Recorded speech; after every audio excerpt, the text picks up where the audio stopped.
Bersa is a name that's been around in the US for quite some time with affordable, high-value imported pistols. However, Bersa USA is a new thing, and right here in the US, that's right, American made, they've got ARs, they've got suppressors, and 1911s. We've got one of the B1911s here. Coming up next for a tabletop review, you'll see what's in this beautiful, beefy case, some notes from the manual. We'll do some trigger talk, take a look at fit, finish, and features. I'll show you how to field strip it, and we'll talk about the range video, all coming up next on GBGuns. A far cry from your basic cardboard box. This is a nice, thick, it's got feet on it, it's got reinforced spots for the locks, it's got a pressure release valve in case you change altitude. This is an airline worthy case as far as I can tell. Very nice touch. Quite the evolution for Bersa. So we've got a federally mandated lock, our paperwork, the gun, and one magazine. Now, one thing about this case, you saw the depth of it. I would have expected there to be a second layer, or there's room for it, like maybe some more empty mag slots, because when you've got a single stack 45, and yes, this is a 45 model, lots of mags is a good thing. But anyways, let me get this out of the way and let's take a look at that manual. If you've been over the channel for a while, you know I actually look at the manuals because, well, most of the times when people have a bad time with something or complain about a product, in my experience, it's been that they're not doing something right. So I always make sure, even on something as familiar as a 1911, that I'm following as things are described. Additionally, I see manuals as an expression of how well a company really cares about you. If the manual's nicely done, that gives you a pretty good sense that they care about you guys having a good time with the firearm. ATF Youth Handgun Safety Act notice. I've never seen that before.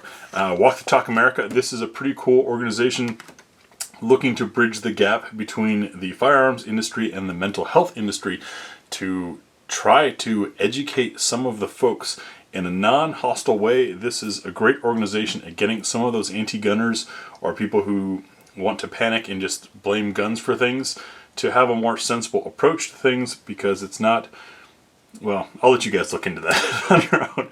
Back onto the manual. I'm really impressed with this one. Nice large font, very easy to read, full color images, everything is well explained. In fact, let me get into looking into ammunition. That's something I often get questions on. People ask about Plus B all the time. 45, by the way, is meant for a 5-inch barrel, which is what we have here, so there's no need for Plus P.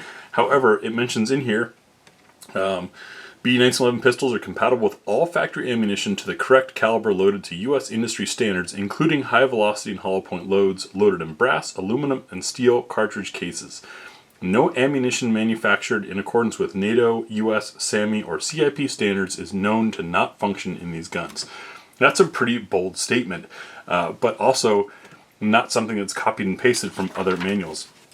And one other bit, just for my YouTube moderator, I'm going to show you the, another interesting thing I found in here, dry firing. Since people always say, oh, you can't or you shouldn't, it says right in here that this pistol is built to withstand dry firing, so don't worry about it. Now, for my YouTube moderator, what you're seeing here is the field strip, and I'm going to follow this step by step. I am not disassembling or building a gun. I am not gunsmithing. I'm doing basic user level maintenance that is needed for safety and proper function of the firearm. That's what you'll see. All right, enough with the manual and my own CYA with YouTube. Let's get on to the gun. Look at this handsome piece. American made, all steel, 45. Comes with a Metgar 8-round magazine, and you saw there, it really kicks that mag out. I like to start with checking for, do we have magazine release or ejection with a slide back and an upside down. Look at that. It practically jumped all the way out of the gun with the gun upside down. No problems going to be with ejection there. It's an 8-rounder Metgar. When we get to the range video, you'll see our multi-mag test. We'll run a bunch of other pattern magazines through here. Especially 1911s can be picky on their mag patterns, so that will be included. All right, now, handsome piece. We've shown clear. We'll start up front. You can see this is a bushing system. We have a stainless barrel. Nice and cleanly done. Front serrations in the very classic way for press. Man, that spring is definitely set up for a 45. However, Very smooth, clean action. You can hear there. We have a night front sight with the bright ring around it, so you get daytime and nighttime performance, with blacked out rear and a nice broad rear sight that gives you a little bit of light on the other side of the front sight. That's the way I like it. This being a more classic 1911, we of course don't have any rail or texture on the front here. We do have some good relief under the trigger guard, and these G10 grips are relieved to allow you to get to the magazine release. The trigger itself, nice 3-hole window trigger. It does say in the manual, don't screw with the trigger, don't home gunsmith the thing, leave the over travel as it is. Since we're here, let's do that trigger talk. A weighted take up to the wall, clean break, and a reset. It's moderate, takes us past the wall, comes back. So a good, decent 1911 trigger that is probably going to work very well for defensive use. It's not something so light and scary that I would be afraid to carry this thing.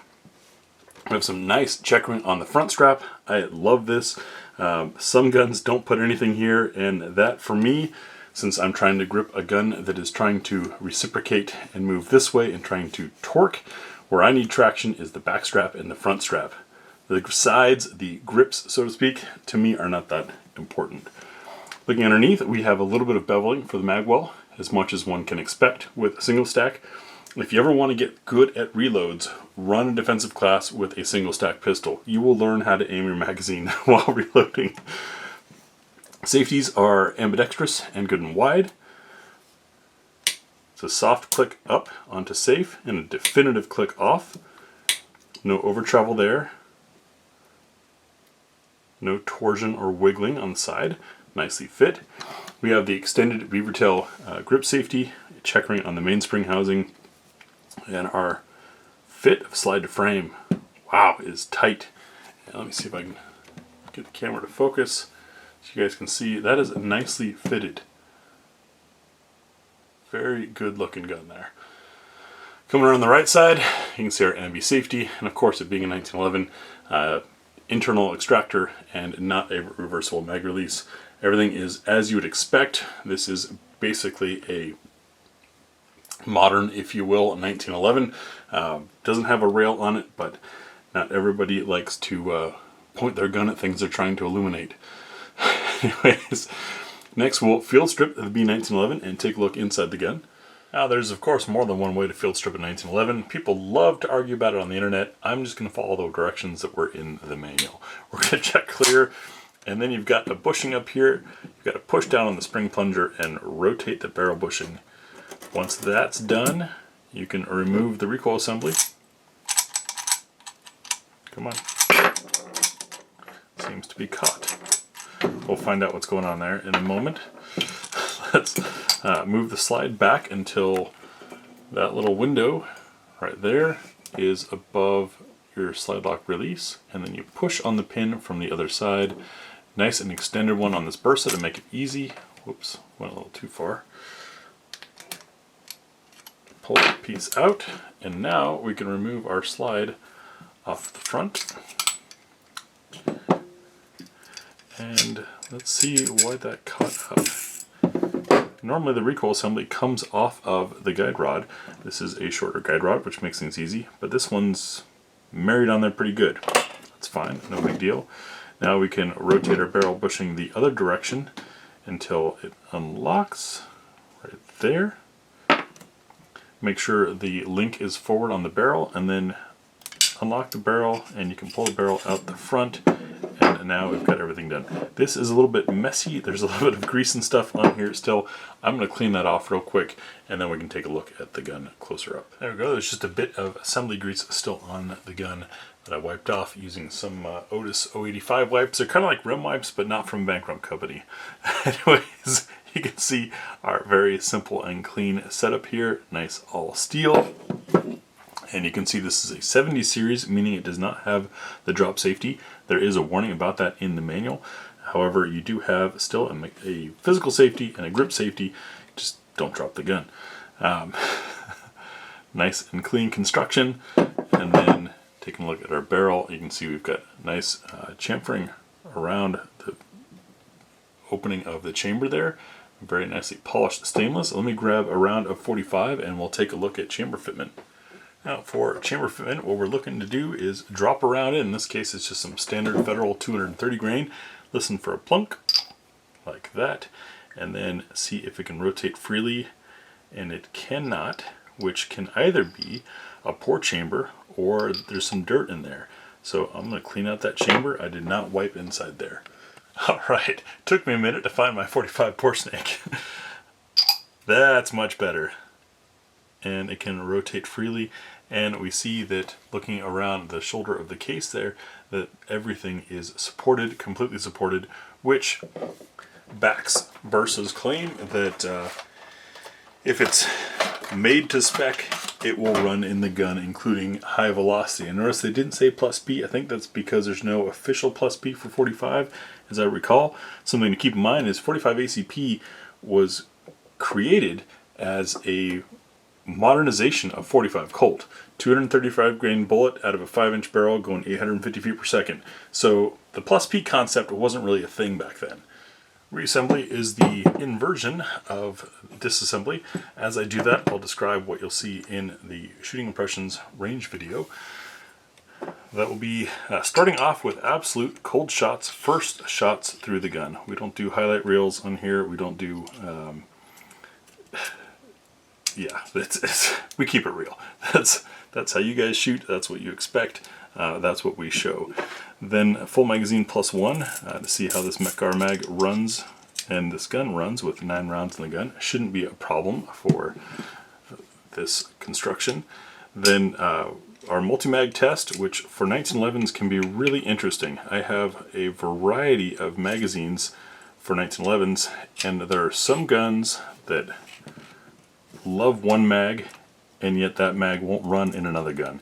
It's all over the place, so while it can be specific to one particular magazine, I do my best to be fair to you guys and show you, there we go, the reality of it, so that you get a real impression or an idea of a magazine to go after or not go after for your own use.